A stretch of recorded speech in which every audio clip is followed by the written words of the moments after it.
Republic sọlẹ̀ wọ́n láwọn ò fẹ́ ìjọba alágbádá mọ́ pé ìjọba ológun làwọn fẹ́ torí wọ́n ti ń tẹ̀lé ìjọba alágbádá láti bí ọdún mélòó kan kò sí nǹkan kan. Niger Republic náà ní nǹkan ọrọ̀ ajé tó jẹ́ pé ó dàbí resources tó jẹ́ pé under like the 36th place nánà tí ń wà tó jẹ́ pé àwọn France yìí àwọn ni wọ́n ń wa nǹkan wọn.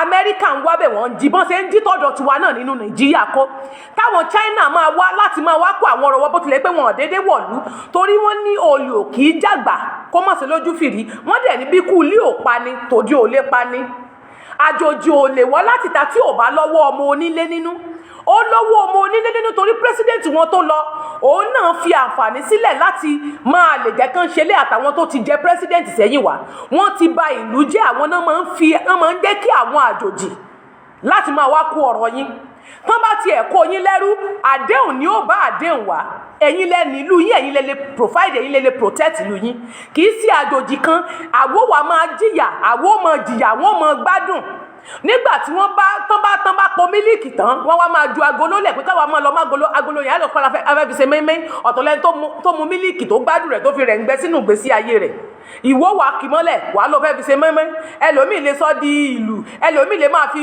bu ẹ̀wà ó lè sọ di agolo ráìsì yóò sọ di nǹkan ṣùgbọ́n kò fífó.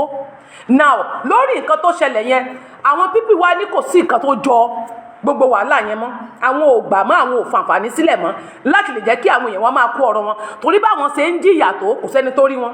France sì ń gbádùn náà France tá a dẹ̀ ń sọ lélẹ̀ France ti wà lọ́ndà abẹ́ Europe ló wà o France náà dẹ̀ wà lára àwọn G7 ṣé màá wọn tán pè ní G7 àwọn alágbára àgbáyé àwọn ìjọba àgbáyé tí wọ́n yàn àwọn ìjọba àgbáyé France wà ń bẹ̀ Canada wà ń bẹ̀ America wà ń bẹ̀ United Kingdom ìyẹn Britain àwọn tí wọ́n kalẹ̀ dídì ń kó àwọn ènìyàn lẹ́rú nìyẹn tí wọ́n wà lọ́ndà ìjọba àgbáyé that is G7 àwọn nìyẹn kẹwàá máa wo France ẹ bá rádúdú ìlú tí France kó lẹ́rú Benin Republic France náà ló kó wọn àwọn Guinea gbogbo orílẹ̀-èdè tó bá ti sọ France tó ti sọ French ti débẹ̀ wọ́n ti dọ́nà ọ̀bẹ̀ yẹn so now France tẹ́ ń wò yìí bó ti wà ń sálẹ̀ tó wọ́n ti wà ní wọ́n ti kà wọ́n kó under European wọ́n ti wà lọ́ndà Europe now nígbà tí àwọn yẹn wá kódà níbi tó tún lédè wọ́n tó ní a police station nínú Niger France ó ní police station nínú Niger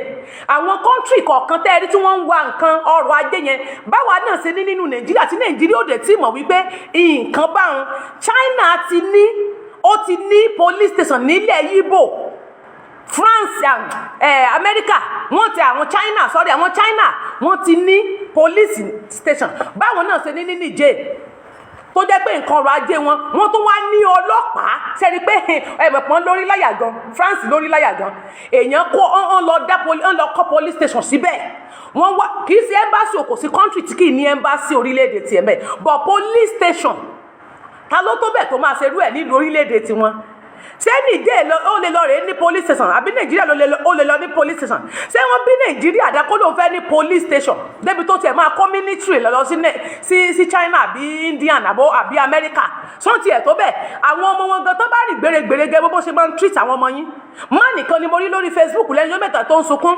torí pé òyìnbó ló fẹ́ ọmọ China ló fẹ́ torí pé wá fẹ́ yẹn rẹ̀ pé nǹkan kan ṣẹlẹ̀ lẹ́rìn wọ́n wá ní ó rẹ̀ pé ó fẹ́ ṣe nǹkan kan wọ́n wá sọ fún pé kò ní right láti fi ọmọ àwọn wọ́n wá nọ́ọ̀kì ẹ̀ mọ́lé ọkọ àti ìyàwó lè ní argument ó dẹ̀ ti bímọ bíi mẹ́ta bíi mẹ́rin fún wọn now ìyẹn ọ̀tọ̀ lọ́sọ́nà ọ̀bẹ̀ yẹn now wọ́n ti ní police station ní Niger Republic wọ́n wá ń darí wọn so that kò ní sẹ́ni tó máa sọ̀rọ̀ báwọn náà ṣe ní Nàìjíríà wọ́n láwọn tó jẹ́ pé wọ́n recruit jọ pa sí Nàìjíríà tó jẹ́ pé ẹ̀yin fúnra yóò mọ̀ ṣe bí torí pé àwọn àṣírí tó tú ni ló jẹ́ kán mọ̀ wípé àwọn ti bẹ̀rẹ̀ náà nǹkan kan ṣẹlẹ̀ ńbẹ̀ àwọn orílẹ̀-èdè kan dẹ̀ ló fún wọn ní àwọn iná omi nǹkan kan tán fún àwọn náà bọ̀ wọ́n ní nǹkan ọrọ̀ ajé nílùú wọn tó jẹ́ pé wọ́n tán rí owó tán fi lè fi owó yẹn ra àwọn nǹkan táwọn náà bá nídìí irú iná tán mú láti Nàìjíríà ń gbowó ná lọ́wọ́ wọn o Nàìjíríà ń gbowó lọ́wọ́ bọ̀ Nàìjíríà náà máa ní provision tó ń gí fún wọn ó ní nǹkan tó ń fún wọn bọ̀ tí iná wọn ń gbowó lọ́wọ́ wọn àìmọye ibi tí Nàìjíríà ń ta resources wá sí owó tán dẹ̀ ń tà síta yìí Nàìjíríà ń gbowó rẹ̀ ààrẹ jẹ́ àrómira Nàìjíríà ní nǹkan ọrọ̀ ajé ó ní owó olówó ni wá, a ní bísínẹ́sì tó pọ̀, a ní company, ìyẹn resources wa ní company wa. We have 52 resources before, now it's more than 52 resources.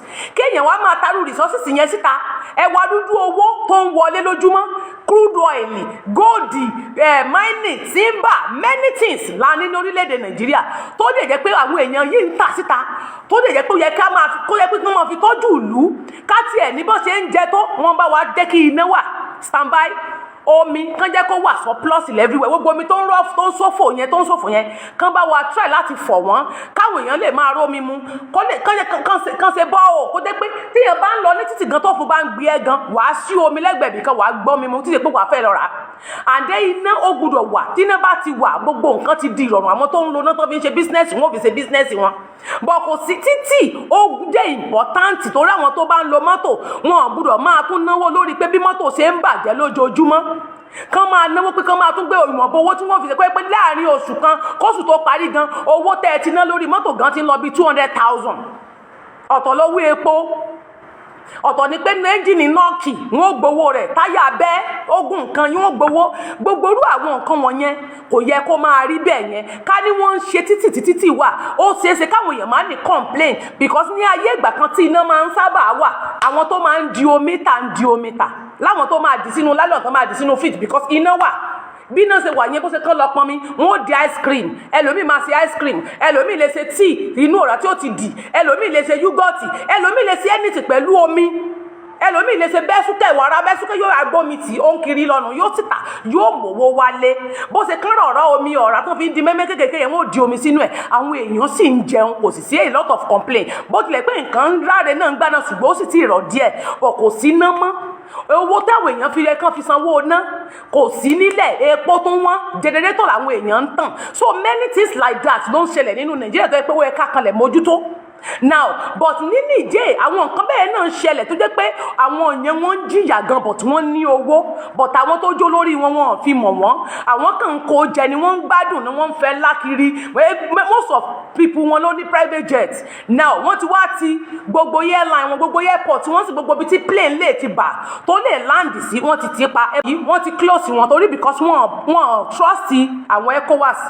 Because ECOWAS dúró do pé àwọn kan fẹ́ wá jà wọn ọ̀dẹ̀ tí mọ̀ bóyá náà mìíràn máa gbà yọ sí wọn náà wọ́n ti close gbogbo everywhere. Bí ó ti di pé Nàìjíríà torí nǹkan tí wọ́n rí yẹn tí wọ́n fi ṣerú nǹkan yẹn Nàìjíríà ti kọ́ ti iná tí wọ́n ń lò and then Nàìjíríà ti gbogbo border tó wọ Niger because to my surprise ni Nàìjíríà nìkan kọ́ ni border tó wọ Niger. Why tí Nàìjíríà gba ọ̀rọ̀ yẹn sórí n tó ń fọ́ nìyẹn mi ìmọ̀ reason tí Nàìjíríà fi kó ẹrù yìí sórí. Ghana náà wà lára wọn o, ẹ wo àwọn ECOWAS state yẹn, ẹ wo àwọn ECOWAS yẹn gbogbo country tó wà lọ́ndà ECOWAS is 15 country. Àwọn Mauritanians nìkan ni mo rí pé wọ́n ti kúrò torí mo kà náà nígbà yẹn lọ ní January ní last 2022 nígbà tí mò ń ṣe kéèsì kan nípa ẹni tó wà ń kú tọdún yẹn mi ní láti mention anybody's name. So tí mò ń sọ̀rọ̀ nípa àwọn ọ̀nà tán lè gbà páwọn ECOWAS gan wà lára àwọn tí wọ́n hùkù ibẹ̀ yẹn já nítorí Benin Republic ara ECOWAS gbogbo wọn wà ń bẹ̀ yẹn. Now so mo rí pé Mauritanians ó ti kúrò lára wọn gbà yẹn torí owó kan gan-an náà fẹ́ máa ná nínú ní gbogbo àwọn ECOWAS yẹn wọ́n ní kán máa ná the same money but Nàìjíríà ló reject ńgbà yẹn tán ní kò sí kan tó pé Nàìjíríà ló da ọ̀rọ̀ yẹn rú bí àwọn tó kù ṣe náwó kan pé Nàìjíríà ló ní rárá àwọn ò lè náwó kankan náà tó fi di pé ọ̀rọ̀ yẹn dàrú nígbà tí wọ́n ṣe nǹkan yẹn. Ẹ bá Google ẹ̀ ó wà online because mo kàn time yẹn ni. Now irú àwọn country yẹn tó wà lọ́ndẹ̀ ECOWAS yẹn ń sìn àwọn yẹn nígbà tí wọ́n náà ṣe meeting because èmi ò mọ tó kan Nàìjíríà nínú case tó wà nílẹ̀. Ẹ̀yin 15 lẹ wà nínú ECOWAS. Nàìjíríà ni wọ́n fi ṣe capital tibẹ̀ ní headquarter yín wà ní ọ́fíìsì wọn wà náà fi ṣe headquarter. Wọ́n dẹ̀ fi Nàìjíríà ṣe chairman, wọ́n fi president Nàìjíríà ṣe chairman and it doesn't mean pé torí pé wọ́n fi ṣe chairman yẹn ECOWAS yẹn kó wá dé wípé wàá wá torí yẹn sọ pé torí yẹn o ìwọ fẹ́ ṣe leader dáadáa nígbà tí wọ́n gangan níṣòro kó wá kó àwọn ọmọ ìyá tiẹ̀ àwọn ẹbí tiẹ̀ kó fẹ́ fi lọ rísìkì ẹ̀mí àwọn èèyàn nígbà tí ìṣe pé wọ́n nìkan torí ìgbà tí news jáde àárí another country kan ní àwọn náà fẹ́ jọra papọ̀ mọ́ àwọn ECOWAS bó ṣe wá ṣe meeting yẹn kan wá sọ wípé Ghana o Guinea o Burkina Faso, Mali Benin Republic and many more countries tó wà nínú ECOWAS. Mi rí kí news kankan jáde pé àwọn military wọn ni wọ́n fẹ́ send wọn tàbí kí president wọn jáde torí mi monitor ntẹ́ máa rí mi pé mi sọ̀rọ̀ mo make sure pé mo monitor everything yẹn mo monitor gbogbo news tó ń lọ nípa another country torí kẹ́mi tó lè sọ̀rọ̀ nípa Bọ́lá Ahmed Tinubu màá kọ́kọ́ wo news tó ń jáde lọ tó bá wá jọ́dọ̀ tiwa nìkan la wá sí àwọn mọ́ ibẹ̀ lèmi ti máa ń sọ̀rọ̀ èmi ò mọ tó kan Nàìjíríà nínú kéèsì tó wà ńlẹ̀ mi mọ ńgbà táwọn kan tẹ nítorí pé yẹn ẹ̀yin lè wá sẹ̀yà gbangba ẹ̀yin lè fẹ́ fi ẹ̀mí àwọn ọmọ tiyín lè fẹ́ fi lọ ṣe ìrúbọ fún 50 country tó wà ní under ECOWAS sẹ́ńbà mi di ọ̀rọ̀ náà èmi ò mọ̀ bóyá Nàìjíríà ń ló fẹ́ ṣe ìrúbọ o Nàìjíríà ń fẹ́ fi àwọn ọmọ ọlọ́mọ sí àwọn ọmọ tẹ́ ẹ̀ fún lóúnjẹ tẹ́ ẹ̀ mọ bí wọ́n ṣe ń live ìgbésí ayé wọn tẹ́ ẹ̀ mọ bí wọ́n ṣe ń mu ẹlẹ́fẹ́ lọ fi wọ́n ṣe ìrúbọ fún 50 country tó wà lọ́ndẹ̀ ECOWAS. Now mo post kìíní kan lánàá Ghana leader àwọn Ghana ó ń sọ̀rọ̀ ó tabá Bọ́lá Ahmed Tinubu ó sọ̀rọ̀ gba ẹ̀wò ẹ má jẹ́ ká máa rojọ́ ẹ má jẹ́ ká máa sọ̀rọ̀ púpọ̀ ẹ jẹ́ ká máa fi ẹ̀rí n tó bá ń ṣẹlẹ̀ ẹ jẹ́ ká máa fi ẹ̀rí ẹ̀hàn yẹn.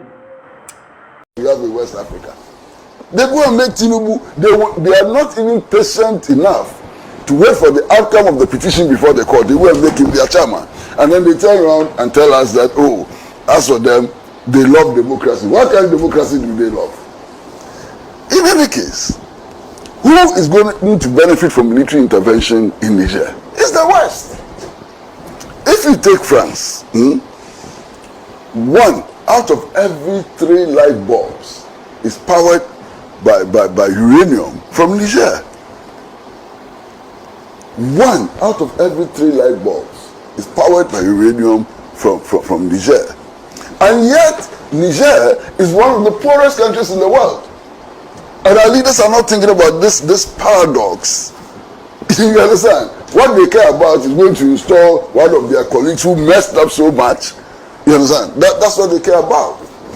If you take all of the French-speaking African states, all of them keep their foreign reserves in the Central Bank of France.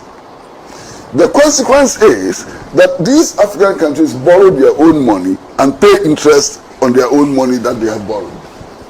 And West African leaders are not sensible enough to realize that the way out of this is to have a common currency for West Africa, which enables these French-speaking countries to break away from French neocolonialism. They are not even sensible to realize that that is the key to solving many of the economic problems which confront us in the sub-region. They can't see that. We've been talking about a West African currency for how long? What have they done in order to promote that? And then they go and sit somewhere in Abuja and they decide that they are going to send soldiers. Whose children should go and die?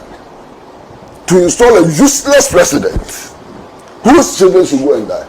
You think that the soldiers, they are just there to die for any useless cause? They are not. They should try it.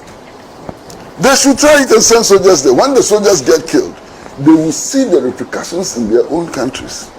It has happened many times, the ripple effect. Why?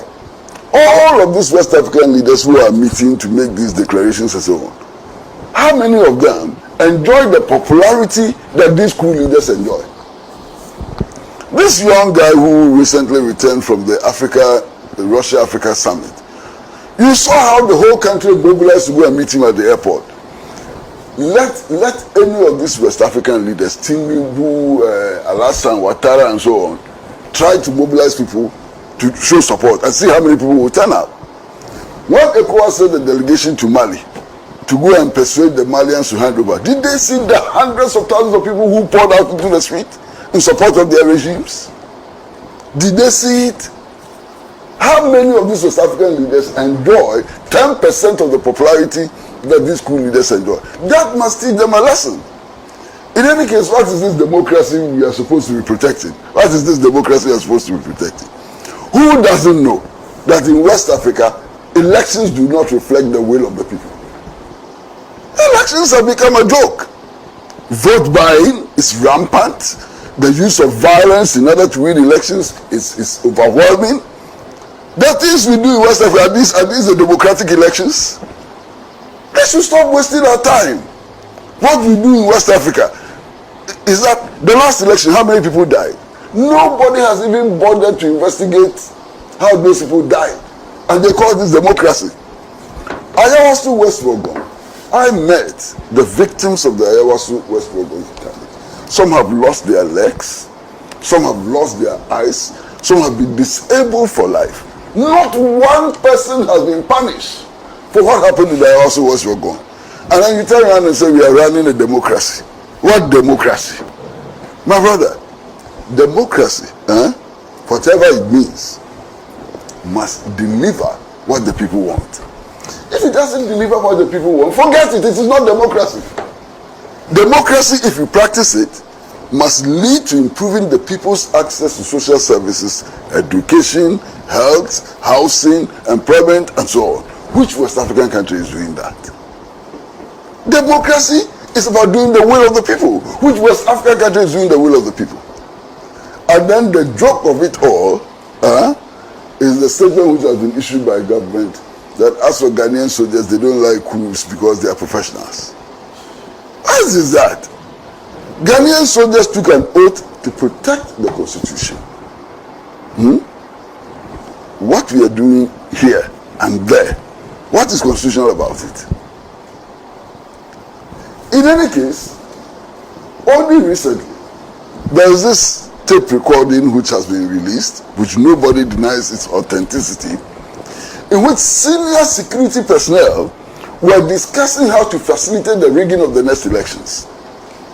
What is a coup d'etat? A coup d'etat is when you conspire. Kì í ṣèyàn kan tó jẹ́ ordinary person kan. Èmi ò mọ̀ tó kan Nàìjíríà pẹ̀lú tí ó kàn wá lápá àti ní ẹsẹ̀. Tó jẹ́ pé ọ̀rọ̀ ọlọ́rọ̀ ló bi ti Nàìjíríà fẹ́ sọ pé òun fẹ́ máa kú lé lórí. Ẹ wo bí wọ́n ṣe gbà sí ìsọ̀tì. Ẹ wá gbọ́ nǹkan sọ ń tẹ́ fún màmá pé Nàìjíríà nìkan ló fẹ́ sẹ́ndì military. Nlẹ̀gbọ́n bíbá kì í ṣe pé gbogbo wọn pé torí pé wọ́n made ẹ as a because they made you as a leader, as a chairman of ECOWAS, and you want to send your own country military to Niger Republic to go and fight them. So make sense, sir. Don't you know that it doesn't make sense? It doesn't make sense.